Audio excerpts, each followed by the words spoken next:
ایک صحابی آئے، یا رسول اللہ میرا پڑوسی ہے، اس کی کھجور ایسے ٹیڑھی ہو کر میرے گھر میں چند اس کی شاخیں ہیں، ان پہ پھل لگتا ہے، وہ جو ٹوٹ کے گرتا ہے میرے بچے اٹھا لیتے ہیں، ہم غریب ہیں۔ وہ بھاگا بھاگا آتا ہے، ان کے منہ سے کھجور نکال لیتا ہے، اس کو کہیں کہ بچوں پر اتنی زیادتی نہ کرے۔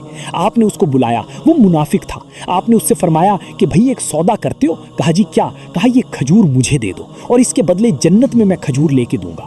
وہ کہنے لگا یا رسول اللہ یہ اصل میں میرے بچوں کو بہت پسند ہے، کوئی اور کھجور ہوتی میں دے دیتا، یہ تو میری معذرت ہے۔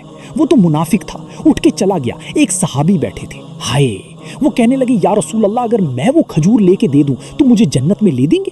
ان کا نام ہے ابو الدہدہ۔ آپ نے کہا ہاں، تو مجھے لے کے دے دے، میں تمہیں لے دوں گا۔ وہ اس کے پیچھے چلے گئے، اے بھائی کتنے میں بیچو گے؟ اس نے کہا جا جا، میں نے اللہ کے نبی کو نہیں دی، تمہیں کیسے دے دوں؟ کہا اچھا بھائی منہ سے بول کتنے لینے ہیں؟ تو اس نے جان چھڑانے کے لیے کہا کہ اپنا سارا باغ مجھے دے دے، کھجور لے لے۔ باغ میں 600 کھجوریں ہیں اور یہ کھجور کسی اور کو دینی ہے۔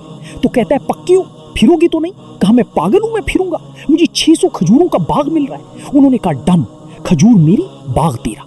وہ بھاگے بھاگے آئے، یا رسول اللہ میں نے سودا کر لیا۔ کہا کیسے کیا؟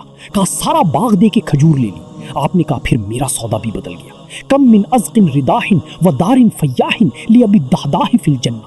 میرے ساتھی، میں اپنی آنکھوں سے دیکھ رہا ہوں کہ اللہ نے تیرے لیے جنت میں ایک گھر نہیں، محل بنا دیے، سینکڑوں، اور ایک باغ نہیں، ہزاروں باغ تیرے لیے تیار کر دیے۔ یہ ہے ایمان کی نشانی، یہ ہے محبت کی نشانی۔